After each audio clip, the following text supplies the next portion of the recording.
Previously on Cancer Diaries. Today I'm having 2 boobs, tomorrow I'll have 1.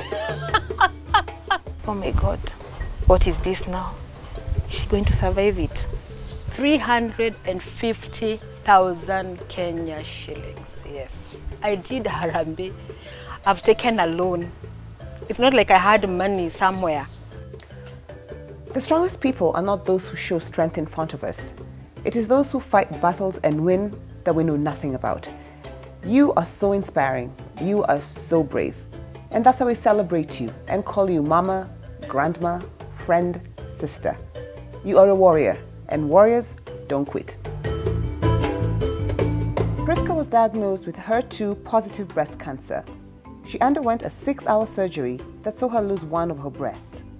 Part of her treatment included a drug that cost 350,000 Kenya shillings a dose.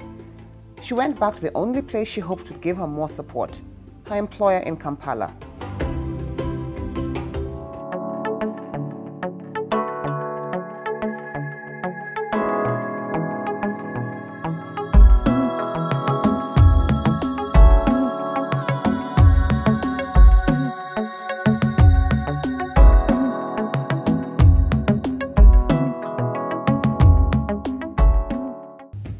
PRISCA traveled back to Kampala. She needed to not only see her 7-year-old daughter, who she had left in the care of her niece and her domestic manager, but she urgently needed more finances for her very expensive treatment. So I went to the office, but by now I had been told I need to do radio. So I went and I told my CEO that, yeah, I've finished treatment. So they know they're happy to see me, I'm back. I told them, but unfortunately, I have to go and have radio. So my CEO tells me, PRISCA, I told you we'll support you as much as we can, we'll continue supporting. But now, unfortunately, I can only give you unpaid leave. She had used up all her insurance cover. One of the medications cost 350,000 shillings a dose to be administered for 16 weeks. She had numerous tests that she had to undergo every month. She had chemotherapy scheduled for every other week. She was booked for 30 radiotherapy sessions. Was there ever going to be light at the end of the long, dark tunnel?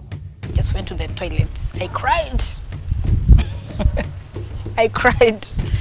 She needs money, but you can't give her because you're still in your menza kutamak. And I remember asking God, may your will be done, because the only thing we can do is to pray and just provide, because you're the provider of each and everything.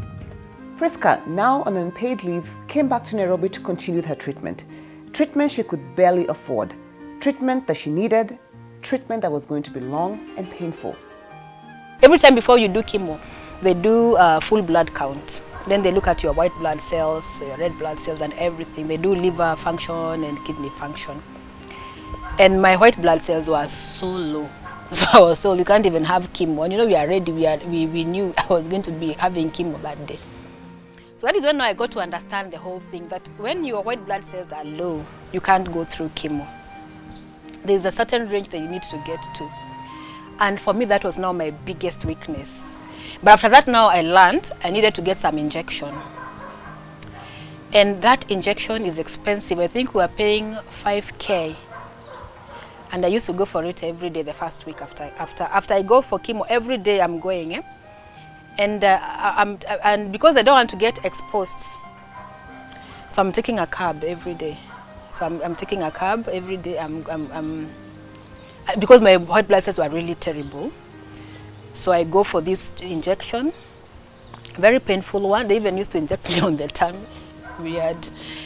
Then they do that. Then at least now when they do for the 5 days, then now I could comfortably, the second week now I could go for the chemo. Because when you have chemo, the week after, the immediate week is when really the effects are bad. So then I could go. So it was like, that was the story of my life. After chemo, I have to go for these, what was it called? No, the ones for white blood cells, just to boost my white blood cells. PRISCA battled pain on all fronts. The drugs that were meant to make her feel better were bringing her down. You know the way we are used to seeing like on TV, people who have cancer and they are so weak and thin and everything. I was the exact opposite. The drugs that I was taking, I think they had steroids, so I puffed up. I was not fat, I was just puffed up. My face was puffed up, my stomach was like reaching, you know, like a 6-month pregnant woman. I lost all my hair, you know, it bald like this.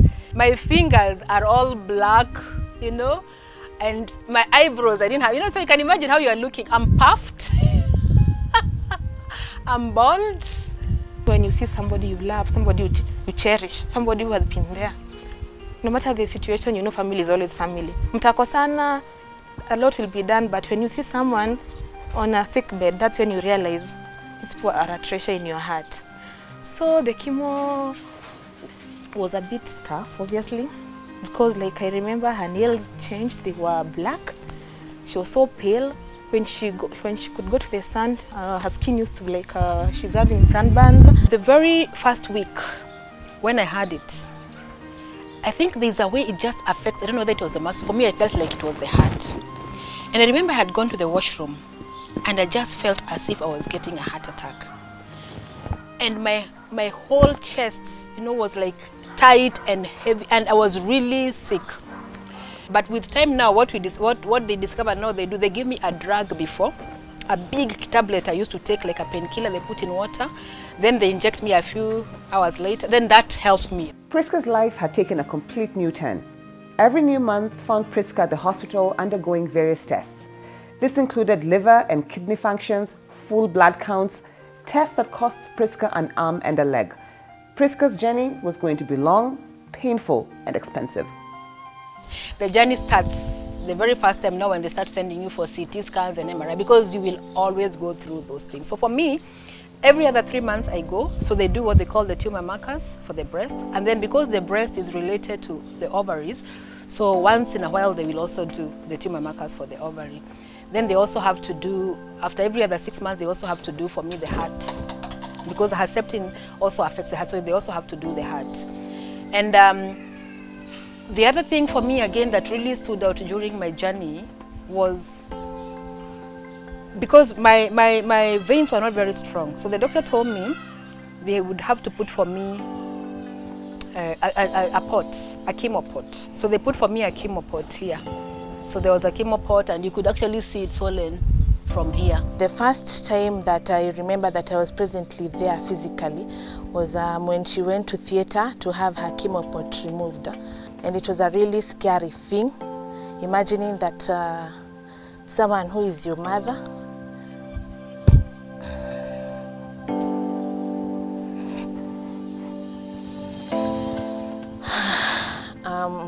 so yeah, we waited for her in the waiting room.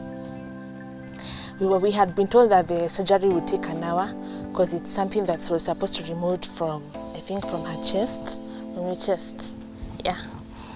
And waited and waited and waited.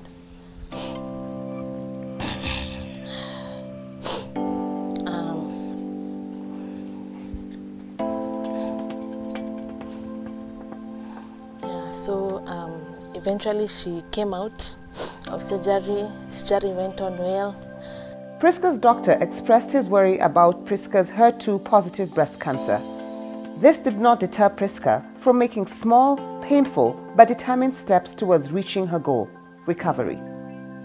So you know, you can imagine, so now you are there and you're like, okay, those moments when you're down, you remember, okay, I was told that we as doctors, when you have HER2, you also worry, and you know here you are, you HER2 and everything. Prisca's biggest scare was the effect of radiotherapy. With a burst wound, she was almost ready to give up. She went through all 30 radiotherapy sessions, a part of a treatment that is a painful memory. For me, what I would say was really bad for me was radio. Because now for radio, they tell you, you apply aloe vera, then it will not like burst. So for me, when I got onto my 8th, it burst and I got a wound. And every day the wound got worse. So I remember one time I woke up and my night dress was all soiled. You know, the first thing that gets into your head, okay, now this cancer, I think now it has burst. With a burst painful wound, Prisca fought on. She walked with a stoop, wore baggy clothes, and faced cancer in the eye. I'm winning this race. Yeah, so I was stooping and yeah, so I continued like that. So you just walk like that, really. You just feel comfortable in your own body. By now the tears have all dried and you're not crying anymore because, you know, I said, you know, this is what they have said I'm not going to think about the grade or the stage or the what. I'm just going to fight on. I have my children, I have to think about my children. I have, you know, many people who are relying on me. I just have to move on. So that really kept me going. PRISCA was put on hormonal treatment that she hoped and prayed would stop the cancer in its tracks. Hormonal treatment slows or stops the growth of breast and prostate cancers that use hormones to grow. It is often used after surgery to help reduce the risk of the cancer coming back. It can also be used to treat cancer that has come back or spread to other parts of the body. It is usually taken for at least 5 years. So I was put on what they call tamoxifen, which is a hormonal treatment.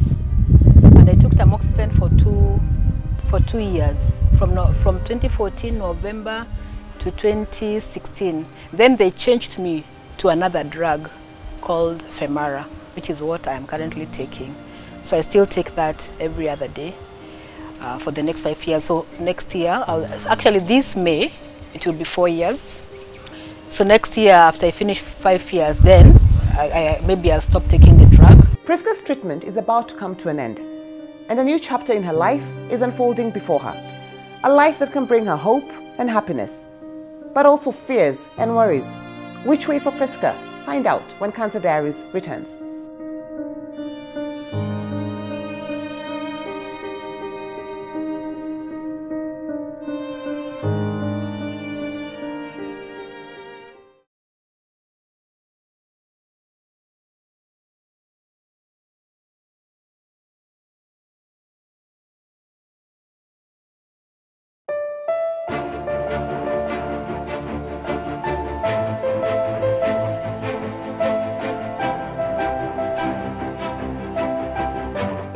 Welcome back.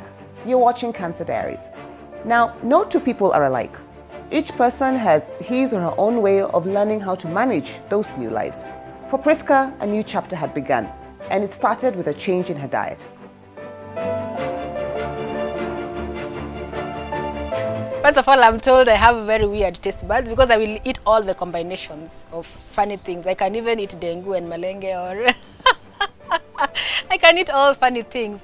So at some point, actually it was really bad because I was so, you know the way you read, now even you decide, let me read. The doctors don't, they're telling me this, yes, but I also need to have rather unconventional methods of doing things. So you read and you realize meat is not good. So I was not eating meat, I was not eating any dairy products. And in the meantime, these tamoxifen and Femara, they affect your bones. So I'm not taking milk, but I'm weak. So my bones are not strong. Like I can't even today, I can't even like stand for long, I can't walk for long.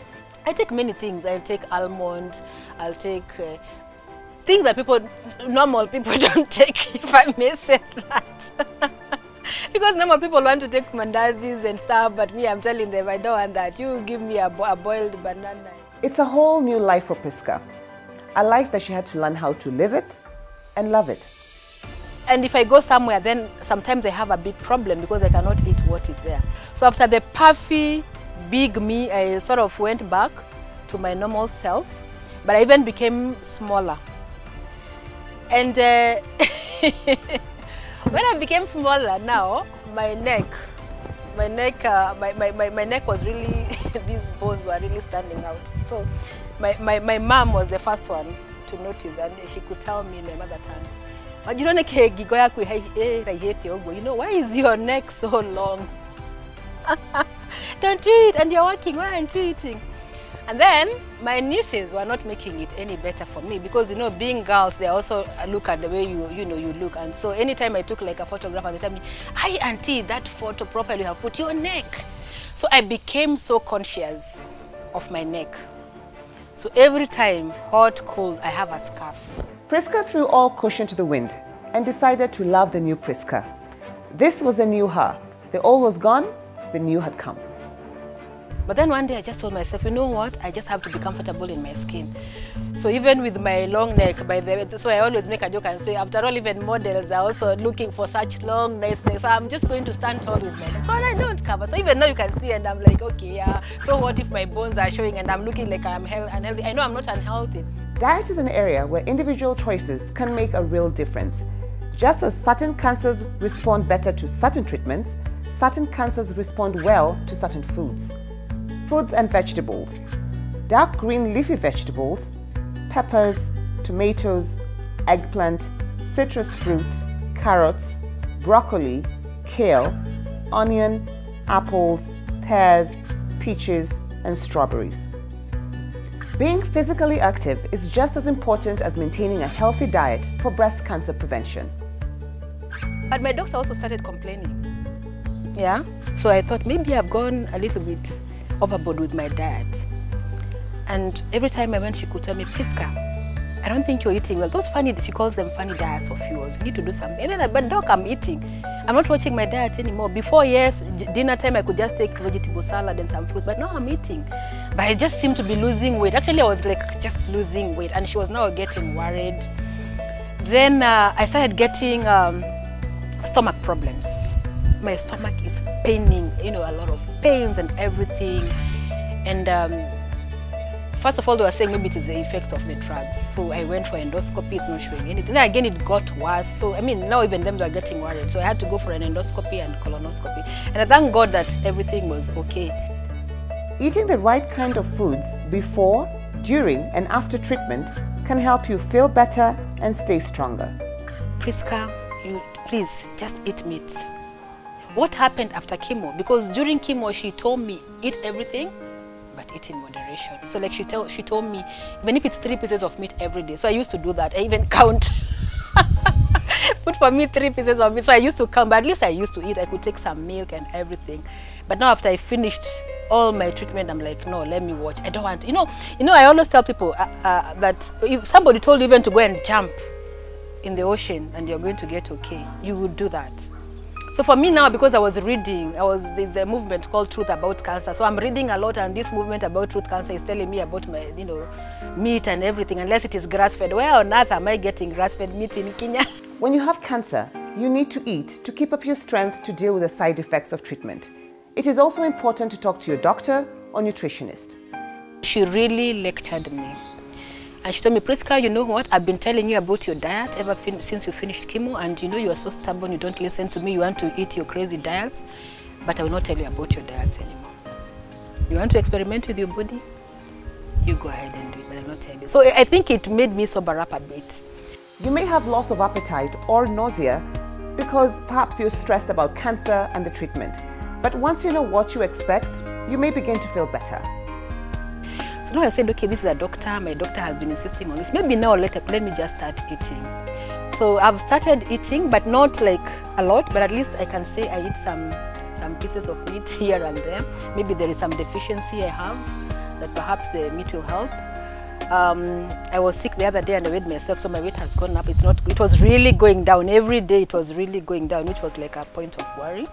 So now it has stopped going down. This is Prisca's period of change. A period where she can begin to rebuild and regain her physical and emotional health. I went for a PET scan in India. Again, because of the type of cancer I had to, I really have to be checked every now and often. So the first time I went in 2014, and they told me I was okay. And I remember again when I went and the results were out, I remember I just went on my knees and I just cried. But this time it's tears of joy and telling God, thank you so much. Prisca is looking beyond herself and reaching out to those in need of a helping hand and a shoulder to lean on.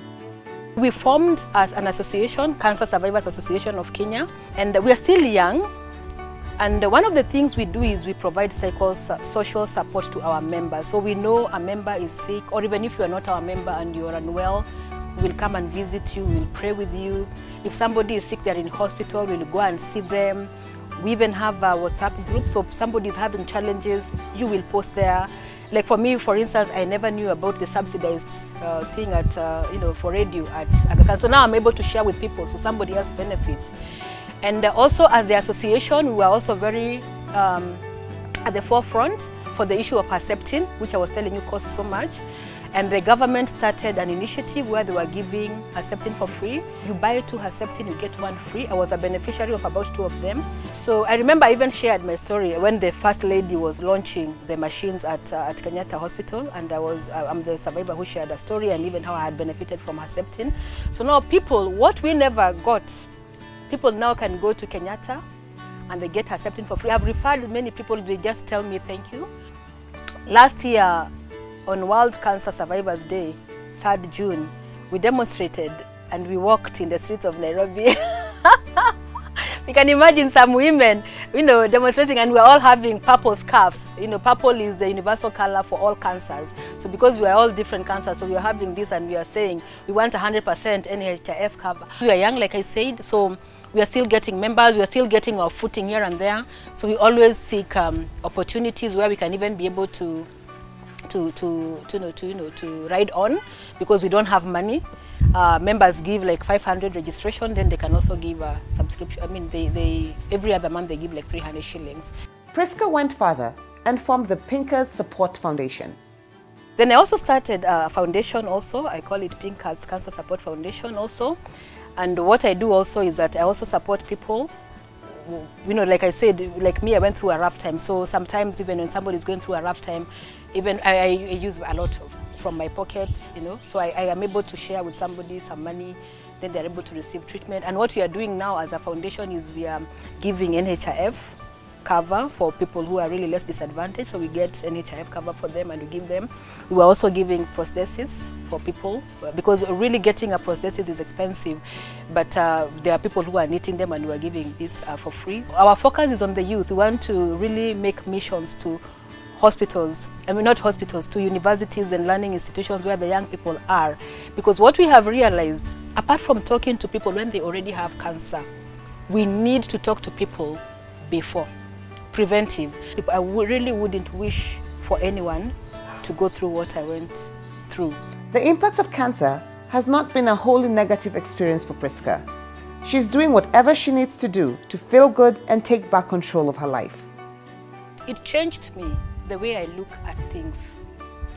One, I realized that this life, today you're here, tomorrow you're gone. So I really try to make the best of my days. If I feel like doing something, I will do it, I can't say that I'm really rich, but in God's eyes, I am rich. If I feel like I want to go to Mombasa today, I will go. As in I don't hold back on anything. If I feel my child asks me for something and I have the money at that time, tomorrow will cry. I always say tomorrow will cry for itself. I will do it. I will do it. Not that I'm extravagant or anything, but I just realize I'm only sure of today. It was a long journey for us. It was tough, it was hard. And we thank God that she's okay. And yeah, so all I can say is you need to be there for people who are going through this. It's not easy, of course, and it's even more harder for them, what they are going through. But you need to be there and give them support. And yeah, with God, everything is possible. I actually don't even remember that I had cancer. Only maybe those times when I get sick and I'm thinking, what could be the problem? Could it be something that has come back? But other than that, I am okay. I go on with my life. I can go anywhere. I can do anything. I wear a prosthesis, so I don't even remember. I don't have a boob, so I'm okay. Even you look at me now, you can't tell. So I'm fine. So I am okay, and I'm comfortable in my skin. I'm happy, and I really thank God this far. We pray that God has cured her cancer. The cancer, sorry, she never said her, because she always told me, never say that it's yours. No, don't claim it. Just say the cancer, the disease. So I'm praying and hoping that she's free of it, because we just have to hope. That's all. I live for today. I will do anything. I am happy. I smile a lot. I laugh a lot. I will sing a lot. I will dance a lot when I'm on my own. I'm a happy person, and I really enjoy being happy. And so we conclude PRISCA WANJIRU GITHUKA's dramatic story. A story of walking tall and reaching for the stars. You too can do it. Just take it one day at a time, knowing that tomorrow, like yesterday, are worlds apart. My name is Yvonne Kalahi, and this has been Cancer Diaries. Good night. I can say it is the grace of God that has brought me this far, and I believe I'm going to go far, and I will walk my 13-year-old daughter down the aisle. That is what I'm waiting for, and I know I will. And I'll be able to hold my grandchildren. I am a grandma, but now from my 13-year-old daughter, I'll be able to hold her kids in my arms. So I'm really looking forward to that, and that is my story.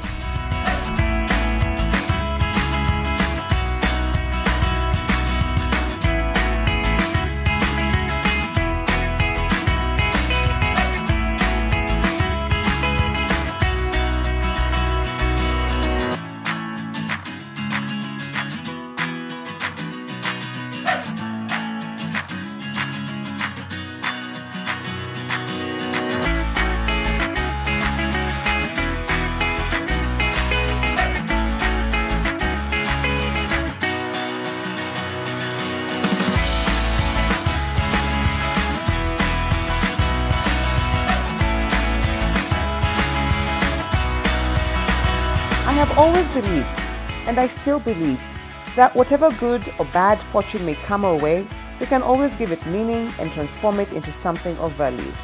Herman Hesse.